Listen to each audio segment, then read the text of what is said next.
Então, vamos lá. Espera aí. Opa.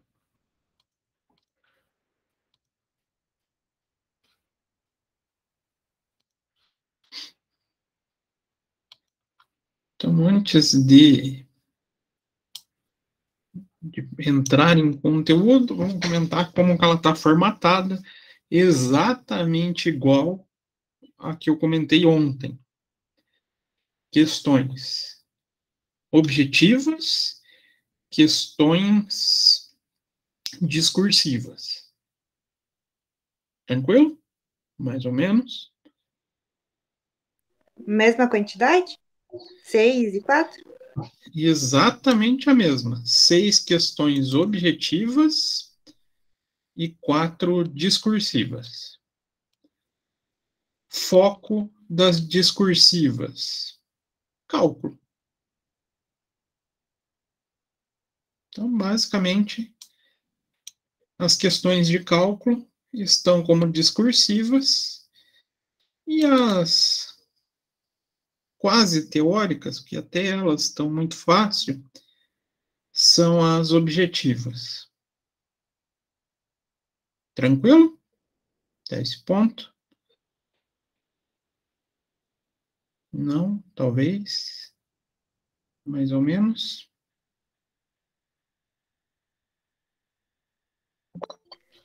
Até esse ponto, acho que ok, né? Estou com os slides abertos aqui, mas às vezes é mais fácil comentando os assuntos em si. Primeira coisa que a gente tem que relembrar, temas que vão cair. PIS e COFINS, já que é o que a gente toma mais tempo, né? Nas modalidades, nas duas modalidades, né? Não lembro quais são. E bem pouquinha coisa, bem superficial, o imposto de renda.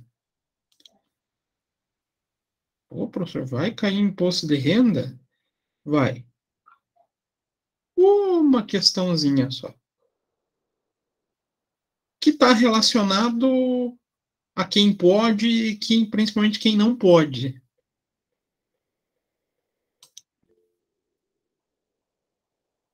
O que aconteceu, Lucas? Chega. IR? Não. Mas pense assim, o que tipo de empresa pode, quando não pode. Principalmente quando não pode. Tá?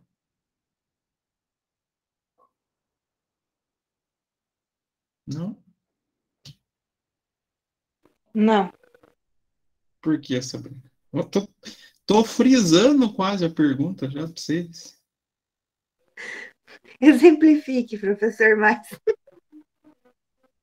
Tem casos de atividade. Então, eu trabalho no sistema bancário. Minha empresa é uma instituição financeira. Não pode. Eu faturo mais de 78 milhões. Não pode. O que mais? Trabalho com operações no exterior, remessa de divisas para o exterior. Não pode. Então, são casos específicos onde a pessoa não é mais permitida estar no lucro presumido. Então, PIS/COFINS, esse pouquinho de lucro presumido. Tem mais um assunto, né, que a gente falou no meio disso tudo. Quem lembra? Professor, não entendi. É referente ao lucro presumido e o IR o quê? Retém o IR, é isso? É o imposto de renda do lucro presumido, aí focando nessa figura das impossibilidades de adoção do lucro presumido. Então é sobre o lucro presumido e daí a retenção do IR, no lucro presumido, isso? Não a retenção. Da opção. Então, eu tenho a minha empresa e quero entrar no lucro presumido, quero fazer opção pelo lucro presumido. Uhum. Algumas opções não são aceitas.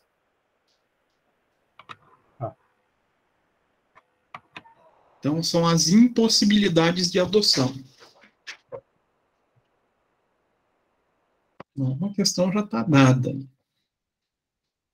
Mas está faltando mais um tema para a gente falar, né? Para a gente colocar na prova. Quem lembra?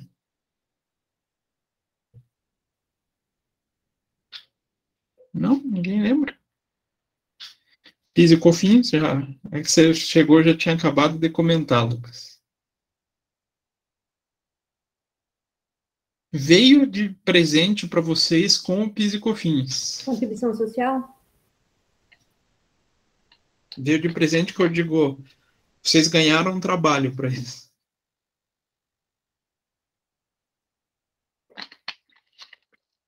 Não acredito, todo mundo já esqueceu o trabalho que apresentou. Da apresentação lá? Nossa, senhor, pior que eu já esqueci mesmo. Eu tô vendo que todo mundo esqueceu. O Esqueci até o nome. que é? Ajuste valor presente? Ajuste a valor presente. Então, sendo bem claro, ajuste a valor presente é uma questão só. E imposto de renda lucro presumido, uma questão só. Aí as outras são relacionadas a PIS e COFINS. Certo? Não está certo? E os cálculos só PIS e COFINS. Cálculo só de PIS e COFINS.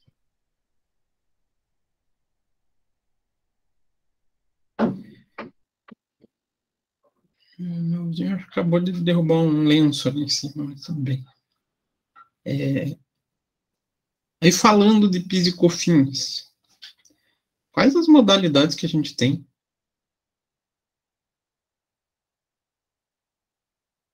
Eu vivo nessa...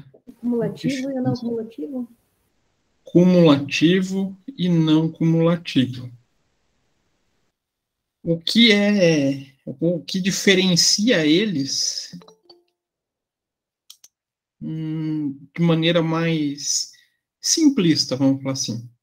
O que essencialmente diferencia eles? Vai ter discursiva nessa prova, professor? Vai.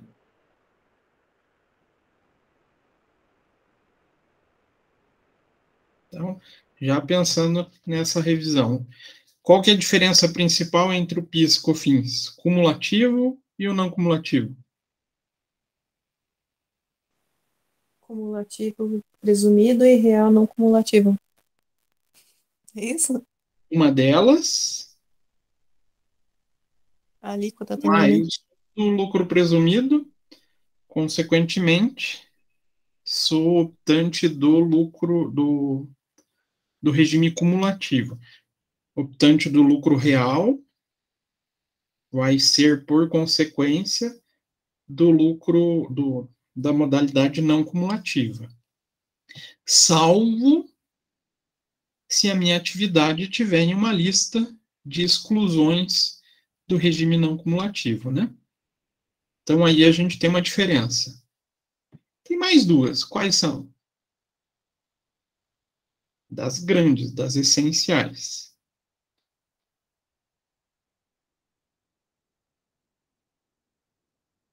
O aproveitamento de crédito no não cumulativo, não?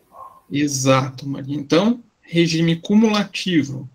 Não existe a possibilidade de aproveitamento de crédito. Então, dentro daquela lista que a Lei 116, a 10833 permite lá no artigo 3º de crédito, é válido para quem é optante do não cumulativo. Cumulativo não se usa desse artigo, né? Então, cumulativo não toma crédito, regime não cumulativo permite crédito. Professor, mas eu vou ter dificuldade para lembrar. Pensem o próprio termo. Não cumulativo, não acumular. Então, o imposto não acumula durante a cadeia. Eu posso descontar do que teve na operação anterior. Então, chegamos na segunda, falta uma. E a mais elementar de todas.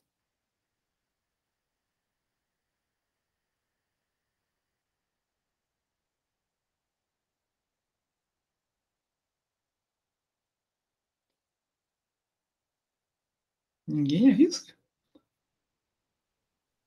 As alíquotas? As alíquotas.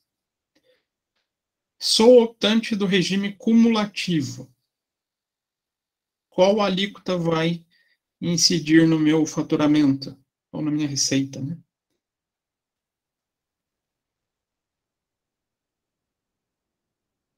Cumulativa.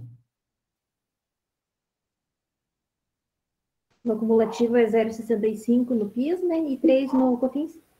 Isso mesmo, Maria. 0,65 para PIS, 3% para COFINS. Regime não cumulativo. Qual vai ser as alíquotas?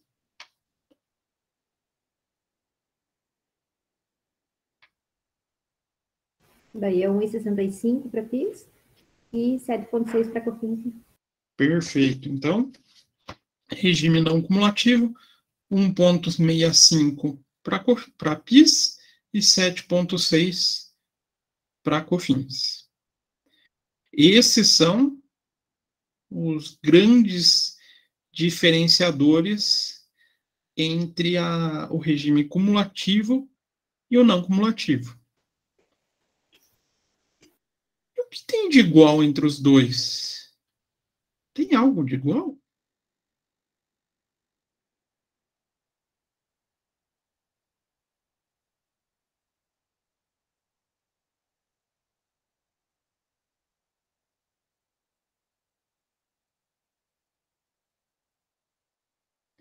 Sim, não, talvez.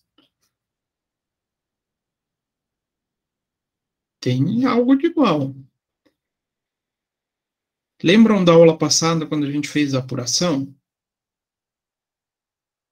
Como que a gente montou essas apurações? Criando basicamente dois blocos, né? Uma pegando a parte do débito e uma para o crédito. Uma dessas partes a gente usava para as duas modalidades. Qual era?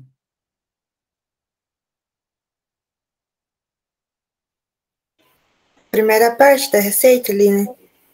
Os débitos. Então, a apuração dos débitos segue o mesmo princípio. Ou seja, a base de cálculo. As exclusões dessa base de cálculo, ou as deduções, são exatamente as mesmas.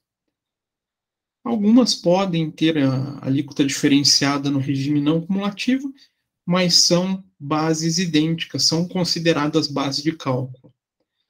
Deixa eu até compartilhar aqui com vocês agora.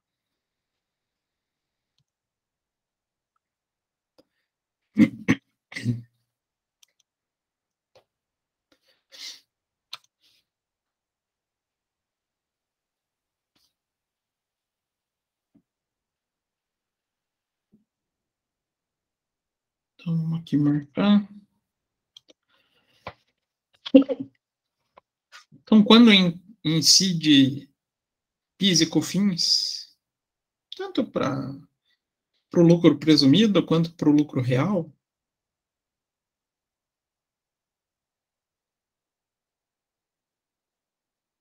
quando a empresa apresenta receitas, lembram? Que tipo de receita? Até 2015 existia um lapso nesse conceito de receita, então muita gente considerava o faturamento efetivo como receita, mas em 2015 teve uma alteração na legislação complementando esse conceito em relação a o que consideramos como receita bruta.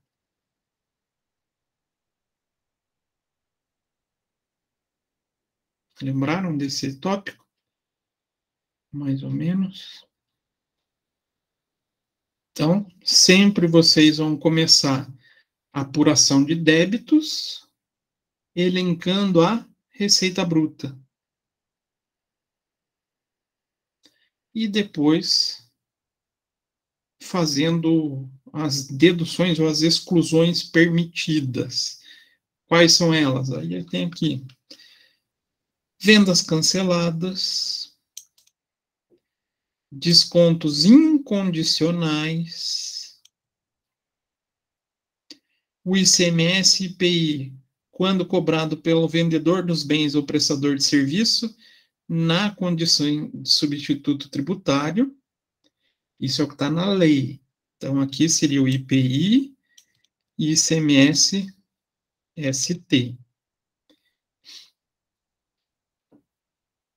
Exportação de mercadoria para o exterior. Serviço prestado à pessoa física ou jurídica, residente ou domiciliada no exterior, cujo dinheiro entre no Brasil, né? E acaba se equiparando aqui um pouco com a exportação. Teoricamente, o conceito é o mesmo. Vendas com fins de exportação, não que seja a exportação em si, mas que sejam destinados a comerciais exportadoras, devidamente registrada na Secretaria de Comércio Exterior. Vendas e revendas de produto com alíquota zero. Então, aí eu tenho uma venda minha e no meio ali alguns produtos são alíquota zero, eu vou poder deduzir. E receita de vendas e produtos com a tributação monofásica ou concentrada. Até foi um dos comentários que eu fiz ontem, né? O que é uma tributação monofásica e plurifásica? O PIS e COFINS, na modalidade, vamos falar assim, tradicional, ele é plurifásico. Várias fases de recolhimento, apuração e recolhimento de imposto, né? O monofásico nada mais é do que uma substituição tributária, de modo um pouco diferente. Então, a gente recolhe em uma etapa da cadeia, aí são com alíquotas maiores, não tem um cálculo mais elaborado, e as demais etapas da cadeia ficam isentas da tributação. Fiz essas exclusões, eu chego na base de cálculo do débito, né? Tá faltando coisa aqui ainda? Tá, né? O que mais que a gente pode excluir? Tá faltando alguma coisa aqui, né?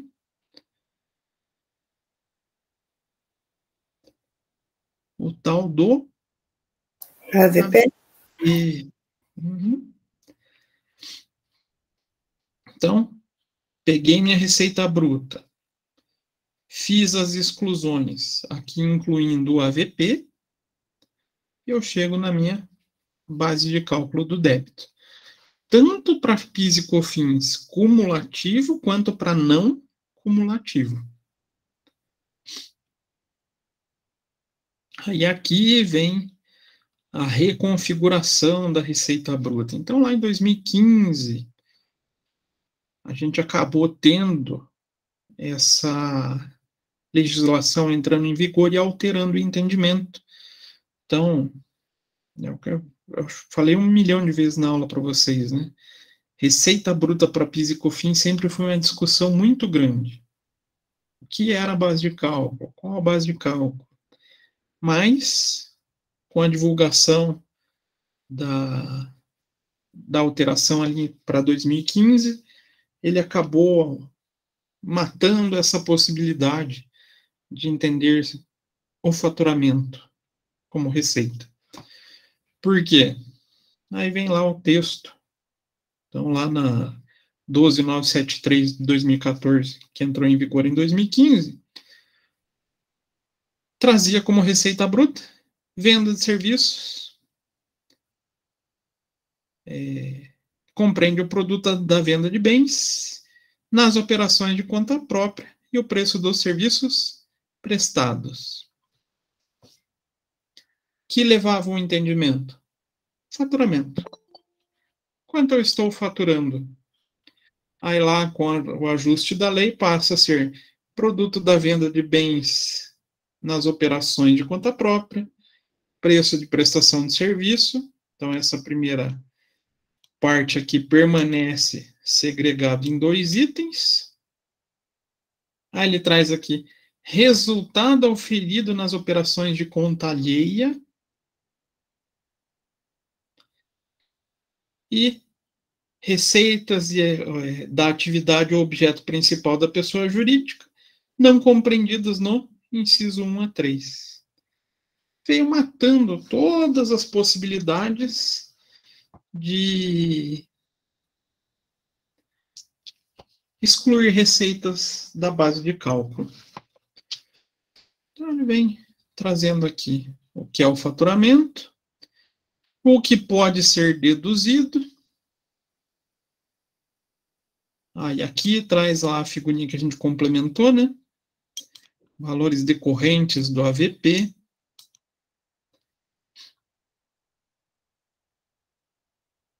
Que é um complemento que a gente já falou lá dos tributos não cumulativos cobrados destacado, que é o IPI e o ICMS-ST. E tá faltando alguém que a gente pode excluir, né? Quem que é? E que não está na lei. Porque aqui eu só coloquei o ICMS-ST e o IPI. Falta o próprio, né? O próprio pode, Sabrina? Pode. Tem uma, como que fala lá, o ato de direito? Eu esqueci agora o nome. Jurisprudência. Isso. É uma jurisprudência. Então, tem uma jurisprudência que permite a exclusão do ICMS-ST. Do ICMS próprio, desculpa. O ST já está previsto na lei, então não tem muito problema para isso. Então, basicamente, desde 2015, eu tenho alguma receita elencada, não só no meu faturamento, mas no meu balancete ou balanço, vou considerá-lo como tributável. Lembraram disso? Dos cálculos, inclusive? Não considero que ganho, tá? Aí entra o caso de ganho na alienação de ativo imobilizado. Que daí não é uma receita. Fora isso, podem colocar todos os elementos. Esse é o primeiro tópico que vale para os dois. PIS e COFINS. Cumulativo e não cumulativo. Estou fazendo a apuração. O que vai diferenciar um do outro nesse ponto? Somente a alíquota. Vou chegar na mesma base de cálculo, porém, vou trabalhar com cumulativo 0,65 e 3, não cumulativo 1,65 e 7,6. Toda a estrutura, todas as considerações de receita e dedução permanecem as mesmas. Tranquilo? Mais ou menos. Talvez. Eu acho que vocês não vão ter dificuldade com essa prova. E que mais? Outro ponto que a gente tem que prestar atenção. Daí já foge um pouquinho do cumulativo, que é aquela segunda parte da apuração. O que é a segunda parte da apuração?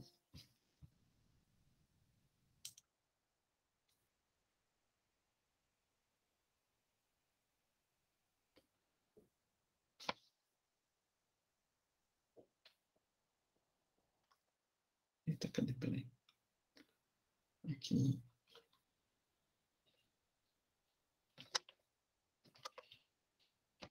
O que é a segunda parte da apuração que eu não lembro?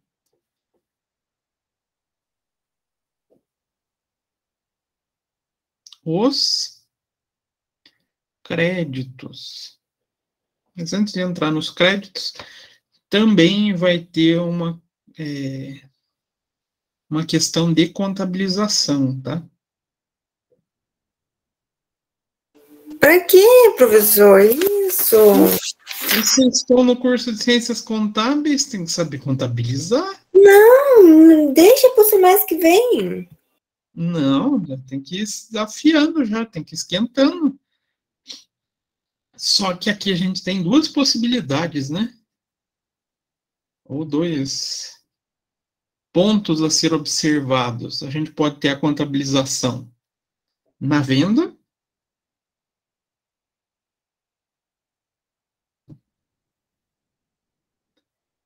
E aonde mais?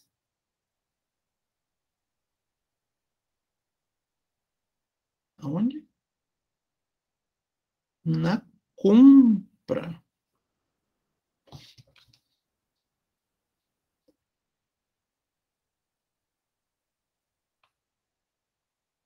Aqui eu acabei só contabilizando as operações praticamente igual que a gente contabilizou ontem.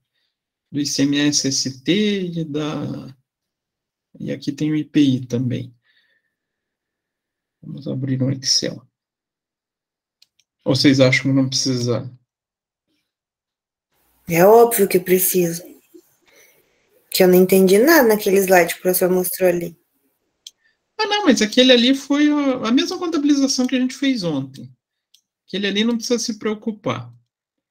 Então, vamos fazer um de venda.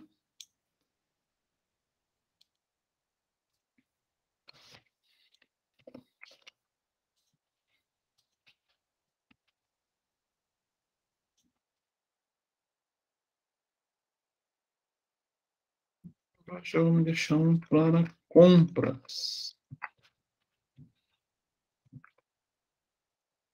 Então, supondo, estamos vendendo.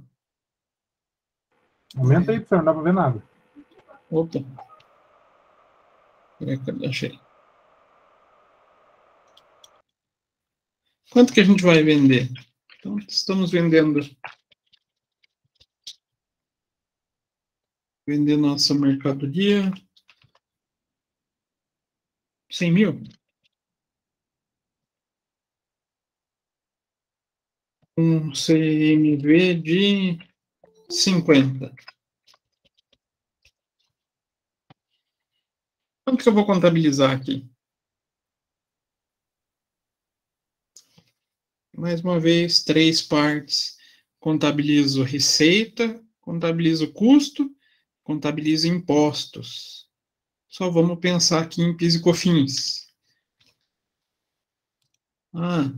Indiferente se for regime cumulativo ou não cumulativo. Só vou usar do regime do cumulativo a alíquota só para exemplificar. Contabilização é idêntica na venda.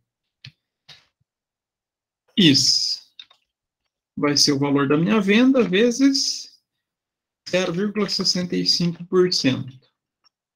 R$650. E COFINS 100 mil vezes, esqueci a alíquota do cumulativo.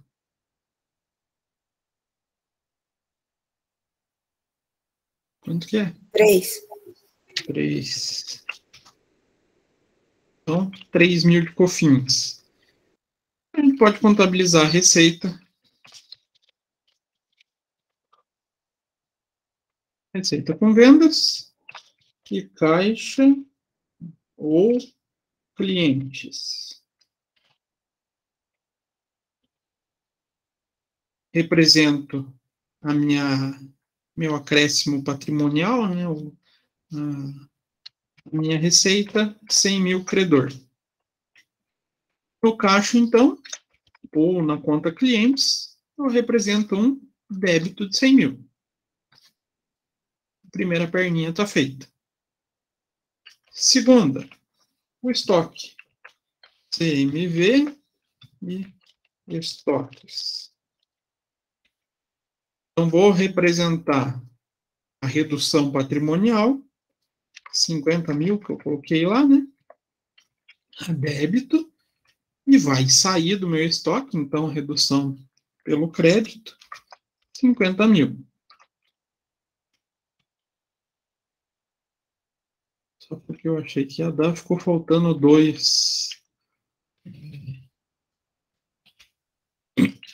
slides. Vou colocar aqui embaixo. Mais fácil. Faz as contas que eu vou precisar mesmo? Esqueci.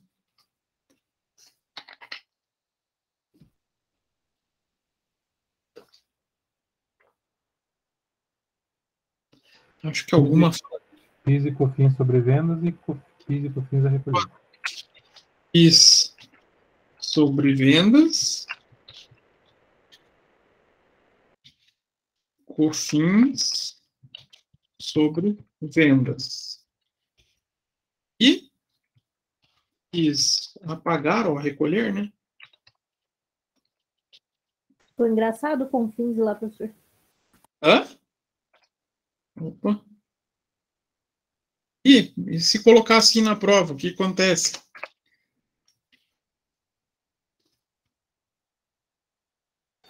O professor dá um desconto porque o professor também errou. Do corretor, uma coisa assim, porque, nossa, a coisa que mais me deixa louco é ver Confins. Confins é o aeroporto, né? Então, quanto que deu o nosso PIS? Ô, professor, então o PIS e COFINS tem a mesma ideia de ICMS quando a gente está contabilizando. Uhum. Na verdade, a gente faz várias contabilizações assim. PIS sobre venda, PIS a pagar. COFINS sobre venda, COFINS a pagar. ICMS sobre vendas, ICMS a pagar. Todos os impostos a gente vai contabilizando desse modo. A única que a gente tem diferenciação é no ST, que a gente pode escolher a forma, e imposto de renda e contribuição social, que daí é outro processo completamente diferente, tá? Então, 650 no resultado, a débito, e vou reconhecer uma dívida de 650. COFINS, reconheço a dívida de 3 mil, então, em crédito, e a minha, teoricamente, despesa, né, de 3 mil. Pronto, está contabilizado a receita com o PIS e COFINS.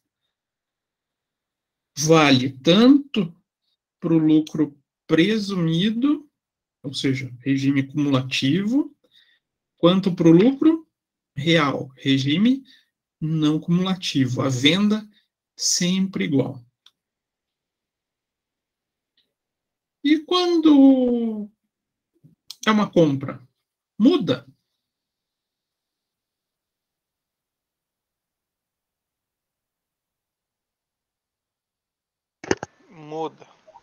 Muda. Por quê? Quer recolher. Por causa do crédito. Então, vamos supor aqui, estamos comprando quanto? 50 mil?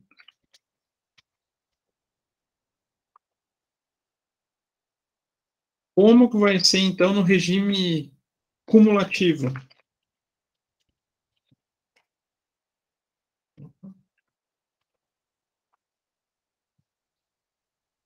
Crédito de PIS, quanto eu vou poder tomar?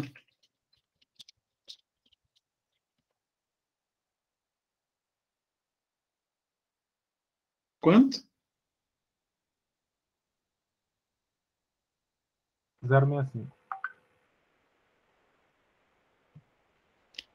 Zero.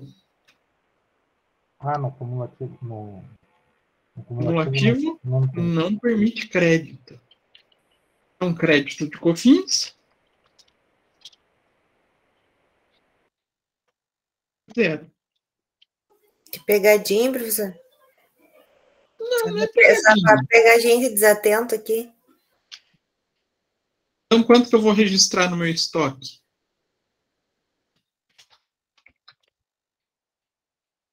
O valor da minha compra. 50 mil. Então, vou ter que ter uma continha lá, vamos supor, fornecedores. E uma de estoque. Então, nesse primeiro caso, vou ficar devendo ou vai sair do meu caixa 50 mil. Vai entrar no meu estoque 50 mil.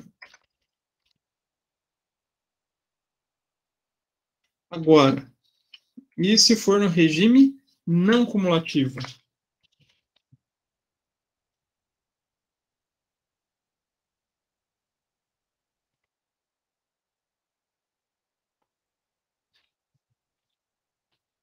Crédito de PIS, deixa eu botar aqui que fica mais fácil. Né?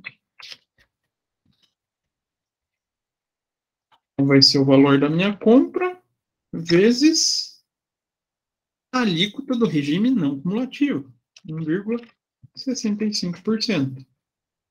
Crédito do COFINS vai ser o valor da minha compra vezes 7,6%. Então, quanto vai ser o meu estoque?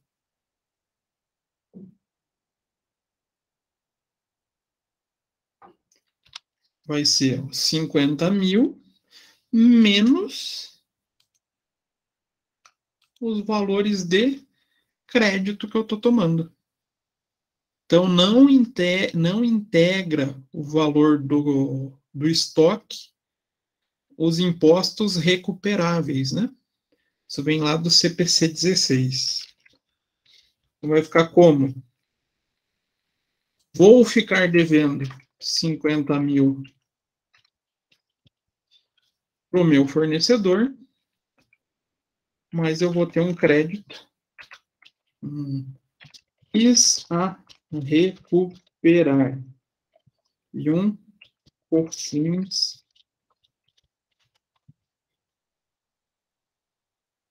Quanto que eu tenho de PIS a recuperar? 825. Então, vai entrar a débito, né, representando a dívida do governo com a empresa, e 3.800 de COFINS, representando a dívida do governo com a empresa. Porém, não fecha ainda, né? Tenho 4.625 a débito e 50 mil a crédito. É porque vai entrar... Isso, eu devia ter pintado 50 mil, né? Quanto está lá? 45.375 no estoque.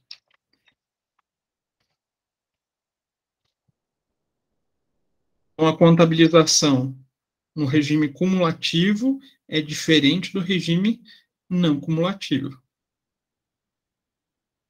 Agora eu pergunto para vocês, se for para cobrar em prova, qual vocês acham que eu vou querer cobrar?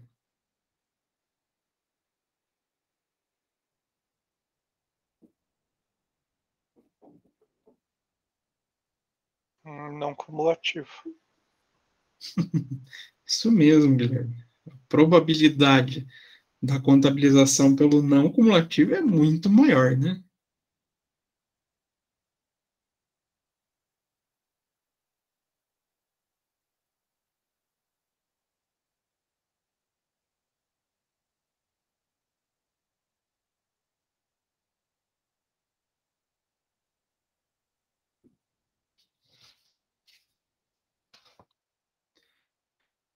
Uma questão vocês já sabem que é de contabilização. Agora, se vai ser o de compra ou se vai ser o de venda,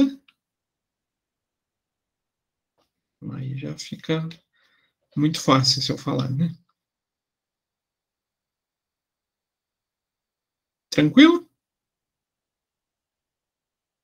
Não? Aham, tranquilo. Já que a gente falou como contabiliza crédito, vamos falar da diferença, né, entre o regime cumulativo e não cumulativo, que é direito a crédito.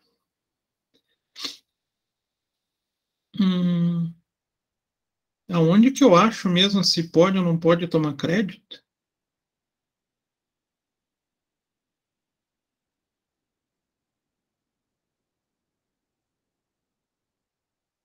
Artigo 3º da Lei 10.833 é uma referência para a gente poder verificar a tomada de crédito, tá? Então, quando a gente pode tomar crédito? Bens e serviços adquiridos de pessoa jurídica com domicílio no país. Primeiro caso.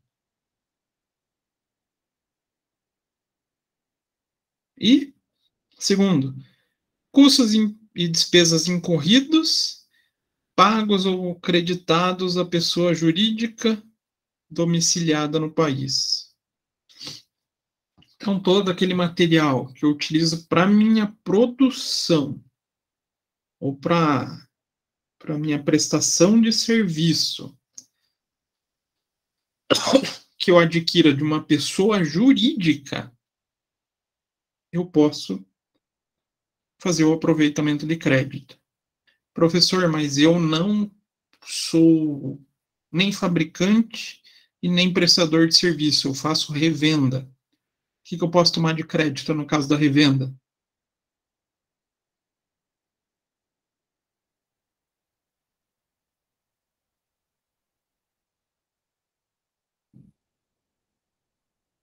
As mercadorias adquiridas para comercialização. Também é possibilidade de crédito, tá?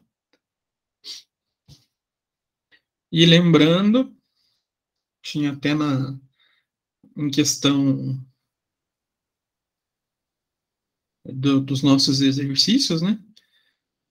Mão de obra paga pessoa jurídica não gera direito a crédito. Beleza? E cadê? Aqui. Então, lá na apuração, a gente pode tomar desses itens, bens adquiridos para revenda, bens e serviços utilizados como insumo na prestação de serviço ou fabricação. Aqui é um dos itens que eu mais bati com vocês, né? Energia elétrica consumida em qualquer estabelecimento da empresa. Então, indiferente se é fábrica, administração, departamento comercial, pode tomar crédito. Aluguéis de prédios, máquinas e equipamentos pagos à pessoa jurídica. Também aí pode ser indiferente da área. Eu aluguei um barracão, eu aluguei uma sala comercial, está sendo paga a pessoa jurídica, posso efetuar a tomada de crédito. Contraprestação de arrendamento mercantil, desde que a pessoa jurídica que a gente pague não seja do simples. Então, qualquer pagamento de arrendamento mercantil gera direito a crédito.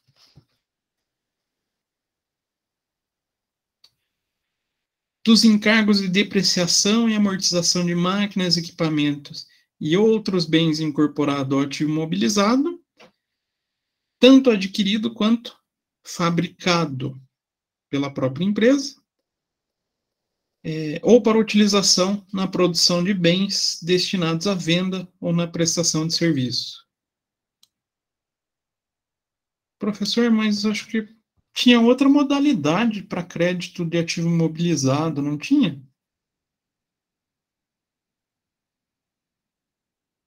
Uma era a depreciação, a outra eu não lembro.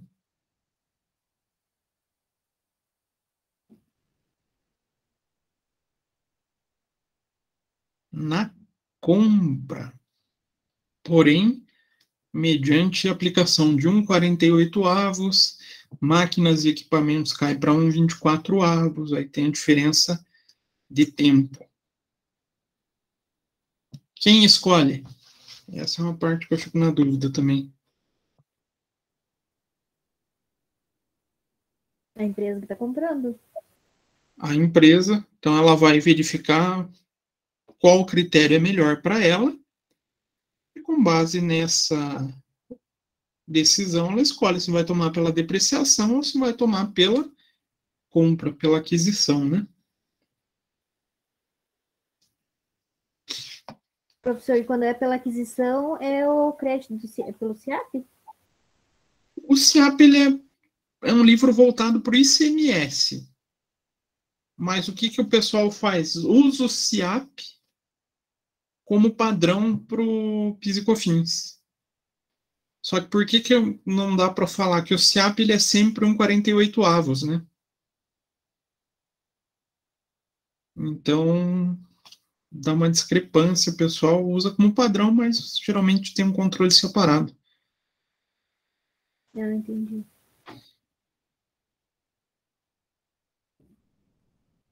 Então, tem também encargos de depreciação e amortização de edificações e benfeitorias em imóveis, tanto próprio quanto de terceiro, que seja utilizado na empresa.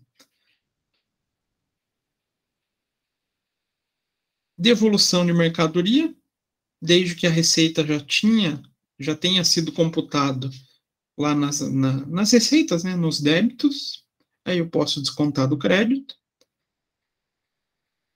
Armazenagem de mercadoria e frete, quando venda e o ônus for suportado pelo vendedor. O que isso quer dizer, professor? Não pode tomar crédito de frete de compra de insumo. Então, eu estou comprando mercadoria, eu estou comprando insumo. Mesmo que esse insumo me dê direito ao crédito, o frete não gera direito a crédito. Agora, se for uma venda minha, e eu estou pagando o frete, eu vendedor, pago o frete para entregar para o meu cliente, pode. Agora, se eu estou vendendo e o frete é pago pelo cliente, não pode. Tranquilo? Algo me diz que tem disso na prova. E esse item aqui tem, como diz o Bolsonaro, eu tenho pressentimentos.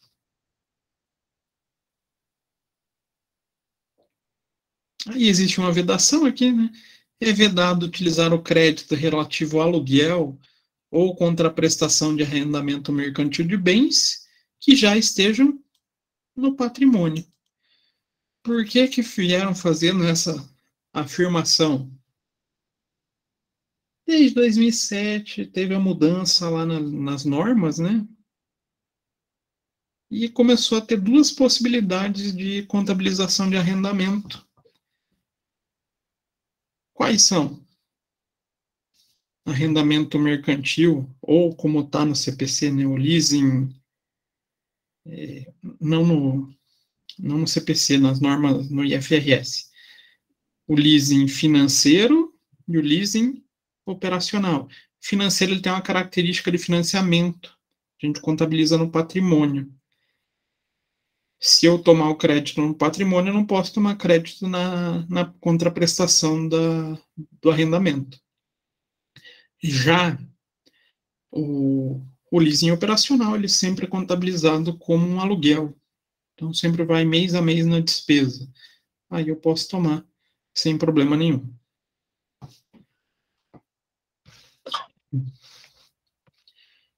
E poderão ser aproveitados créditos apurados sobre depreciação e amortização de bens adquiridos até 2004. Então, tudo que eu comprei até chegar em 2004, eu vou poder efetuar a tomada de crédito em diante. Já praticamente não existe bem nessa condição em empresa nenhuma, né? E caso a pessoa jurídica não aproveite crédito em determinado mês, poderá aproveitá-lo nos meses subsequentes. Como assim, professor? Não entendi. E agora? O que é isso?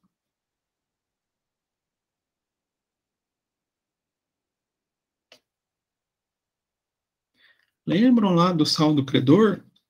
Se o crédito, né, o saldo credor, né, tiver saldo credor, tem até 5 anos para fazer a apropriação. Né?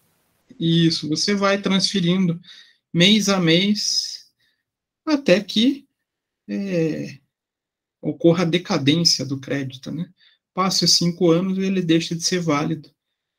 Aí, se a pessoa deixar por 5 anos e não usar o crédito e não pedir de volta, tem que ficar sem dinheiro mesmo, né? Tem um caso bem específico aqui, mas eu não sei se eu vou comentar meio por cima, mas não tem nada a ver com a prova. Existe também a figura de crédito extemporâneo. Já ouviram falar esse termo? Crédito extemporâneo? Eu vi essa opção dentro do SPED, mas como uma opção lá, não que a gente use, não sei o que é. Também está um pouquinho relacionado a isso.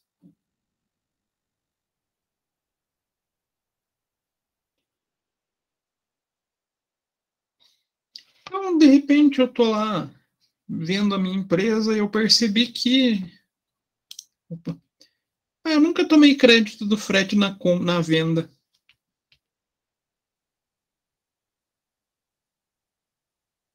Puxa, e agora? Eu vou perder o dinheiro dos meses passados?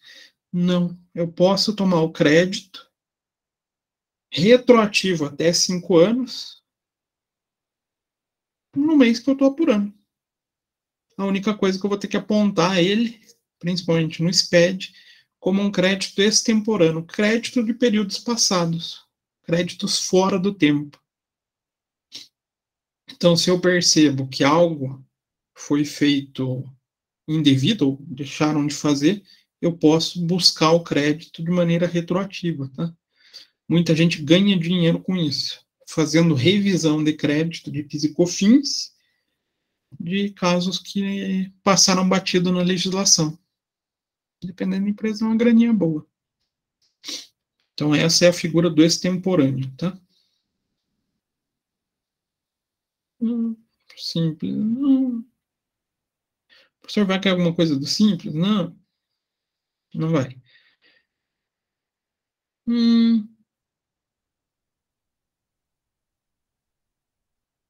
Mas e se eu estou mudando de regime? E eu comprei meus estoques no ano passado. A lei me permite alguma coisa com relação a isso?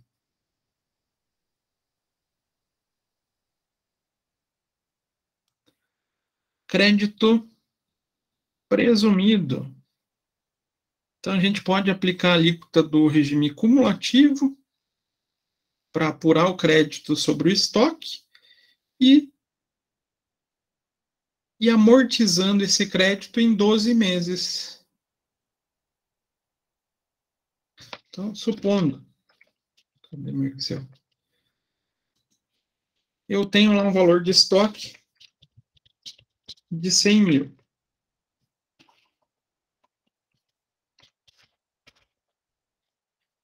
Eu posso tomar de crédito presumido? Estou mudando, então. Opa, saiu do meu Excel. Estou mudando em dezembro. Fechei dezembro de 2021. Vamos pegar, por exemplo, 2021 de exemplo. Com 100 mil de estoque. E estou saindo do regime cumulativo indo para o não cumulativo. Como que eu posso apurar esses créditos? Crédito presumido do PIS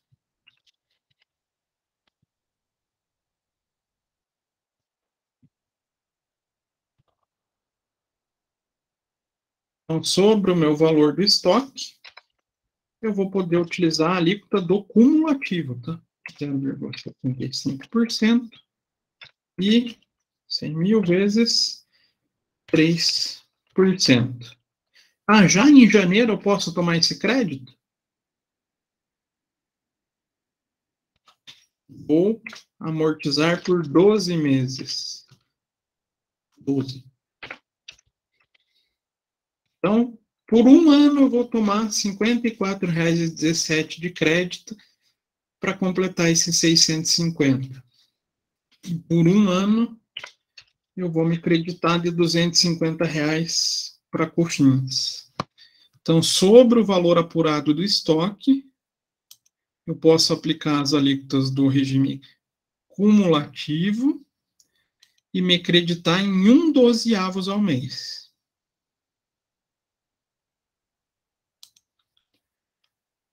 Beleza? Não? Talvez? E aqui o que eu falei lá do crédito do imobilizado, né? Ah, eu acho que a empresa está com um critério de depreciação muito longo e eu estou comprando máquinas e equipamentos que não estão elencados nessas leis. Posso tomar em 4 anos ou em 48avos. Pego o meu valor da compra, posso então me aproveitar em 4 anos. Ah, são elementos que estão aqui nesses decretos. Pode ser permitido em 2 anos.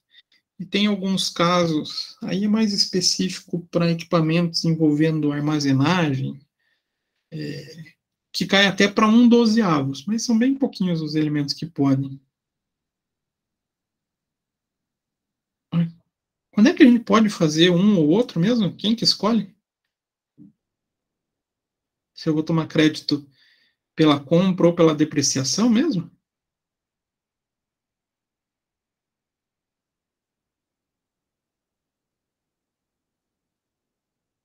É o fisco? É a lei?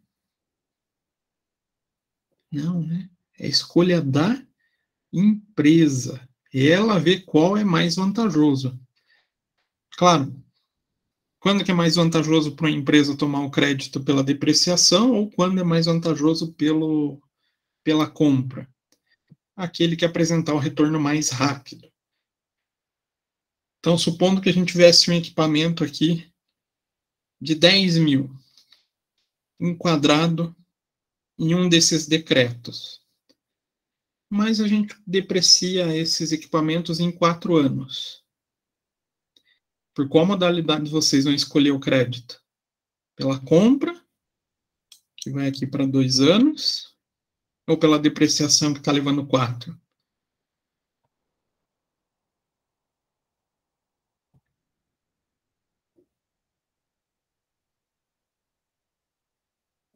Obrigado pela participação da plateia. Claro, vocês têm que escolher aquele que retorna o crédito em um tempo menor, né? Obviamente vai ser o 2 anos. Busquem sempre o crédito mais rápido para a empresa. E daí fica vedado a utilização de crédito em depreciação acelerada. Quase, a gente nem fala mais em depreciação acelerada, mas tudo bem. E aquisição de bens usados. Ah, então eu compro um carro usado, não posso tomar crédito? Não. Até porque a pessoa que vendeu não vai pagar imposto sobre isso, então a compra fica com a vedação do crédito. Aqui é a mesma coisa lá do que a gente vinha falando.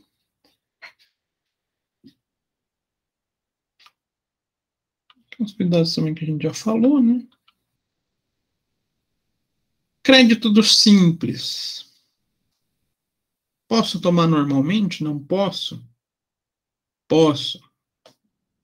Ah, professor, mas recolhimento do Simples é menor. Não tem problema.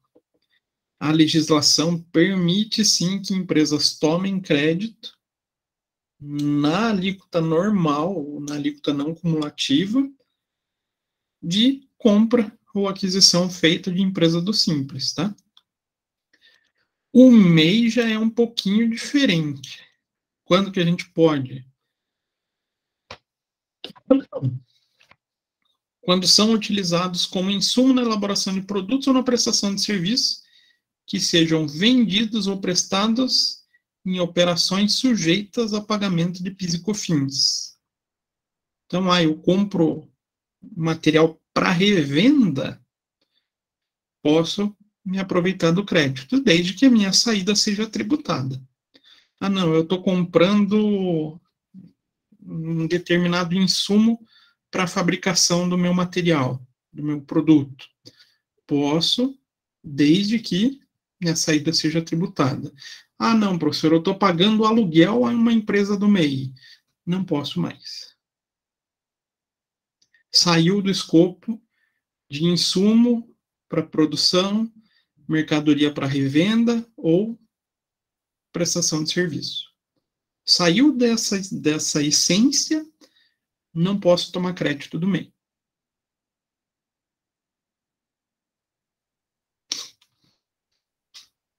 E daí a utilização do saldo do credor, né, que a gente já tinha conversado, pode ser feito em até 5 anos. Não tomei crédito em 5 anos e não pedi devolução em 5 anos, o crédito prescreve e eu não tenho mais direito. Professor, mas vai vencer 5 anos. Está em 4 meses e 11... 4 anos e 11 meses. Pede ressarcimento. Faz o pedido através de Perdicomp para você ter direito a receber esse valor de volta. Tranquilo? Tranquilo.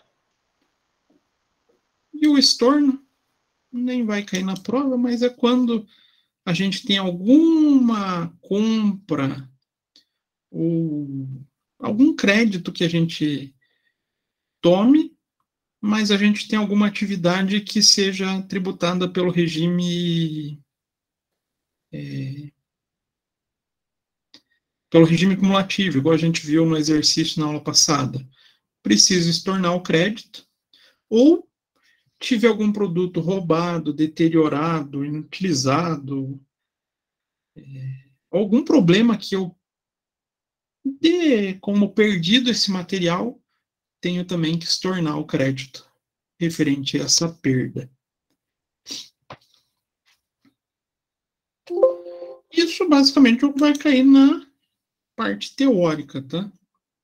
Vai ter a contabilização, vai ter provavelmente alguma coisinha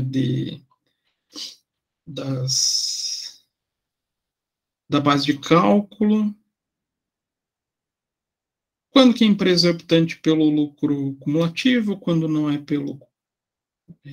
ou quando é optante pelo lucro não, pelo regime cumulativo ou pelo regime não cumulativo. Essas coisas, tudo que a gente já falou. E, claro, alguma coisinha de crédito também. E os exercícios, professor? Quais serão base para a prova? Eu vou apontar para vocês não falarem que eu sou uma pessoa má.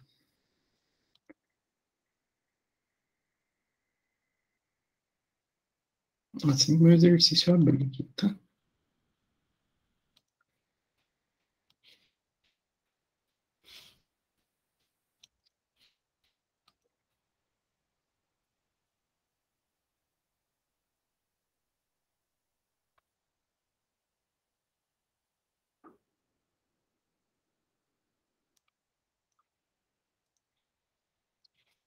Então, aqui.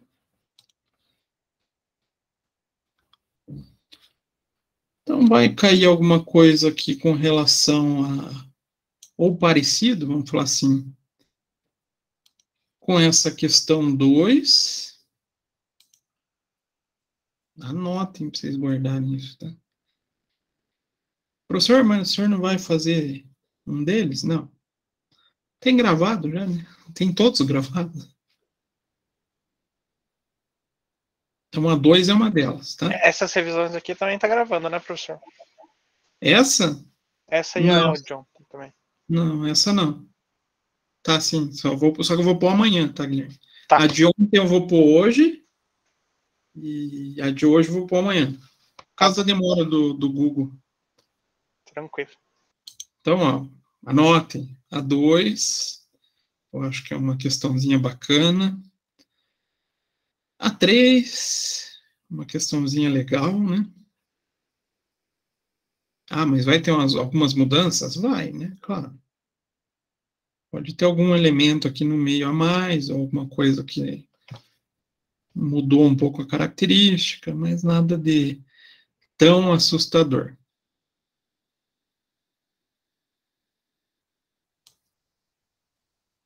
A 4, que é só sobre crédito, apure o crédito do período.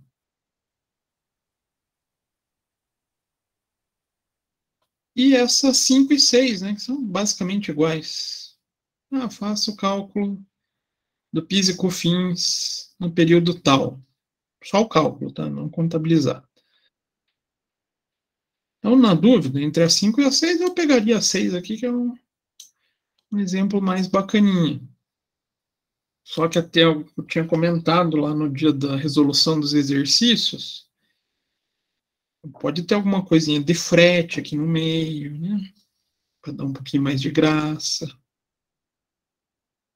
De repente, um serviço de mão de obra. Mais ou menos isso. Então, vocês podem estudar a 1 também. A 1, a 2, a 3 e a 6, vocês estão safo para a prova. Ou seja, melhor colocar tudo, né, professor? Senão. É que a 5 aqui é igual a 6, praticamente. Muda muito pouquinha coisa. A 7 eu não vou cobrar, né? Eu falei que era mais para vocês verem como era feito. Daí ficou o resto.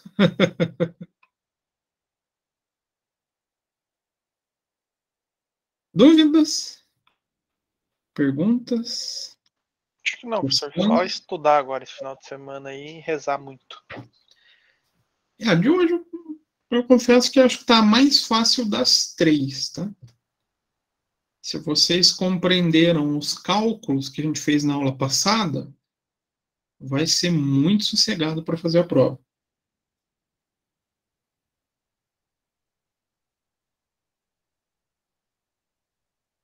Alguém quer comentar alguma coisa? Tirar alguma dúvida? Me xingar? Nada? Professor, Oi? então se cair frete, só se for de venda. Aí contabiliza junto. Se for do... Cuidado, venda pago pelo vendedor. Sim, se for, tipo, essa questão. Aí contabiliza normal. Uhum. Senão, não. Se cair mão de obra, e for do lucro real, a gente manda para o cumulativo daí. Não, mão de obra, digo assim, mão de obra paga a pessoa física. Entendi. Achei que estava mais na questão da construção civil que a gente muda daí, né? Não vou colocar construção civil para não bagunçar a cabeça de vocês. Tá. Então, de repente ali tem a mão de obra paga aos funcionários da fábrica. Nossa, já tem que ficar em mente que não pode. Que a lei veda, né? Até porque é pago para pessoa física, não tem o recolhimento anterior para a gente poder descontar. Mais alguma coisa, gente? Acho que a minha folha vai ser pequena para colocar o resumo. Capricha na letra miúda.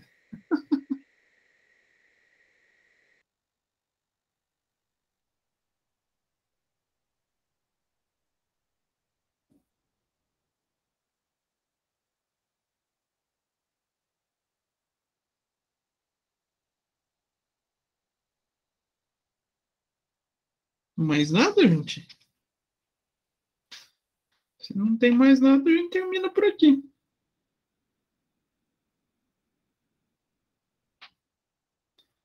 Acho que o pessoal tá tão tranquilo que foi até assistir novela já.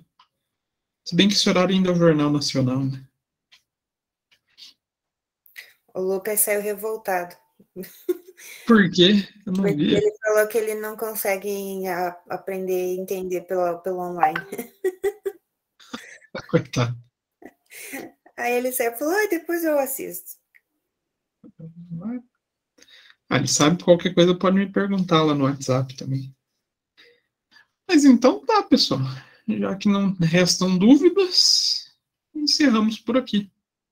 Aí amanhã a gente faz o mesmo trabalho com perícia daí, tá? Perícia, ela tá um pouquinho mais caprichada. Beleza? Beleza, professor. Então tá, gente. Nos vemos amanhã com a revisão de perícia, tá bom? Boa noite, professor. Obrigada, professor. Boa noite. Obrigada, noite. professor. Boa noite. Boa noite, Maria. Boa noite, professor. Boa noite, Júlia. Boa noite, professor. Boa noite para todos. Até amanhã. Até amanhã, Sabrina. Já que você não falou comigo hoje, então, professor, boa noite, tá? Hã? Já que você não falou comigo, então, boa noite. Mas Não. vocês estão... Eu tô aqui, fico cutucando vocês para falar, fico cutucando, vocês não falam. Não falou que eu estava assistindo novela.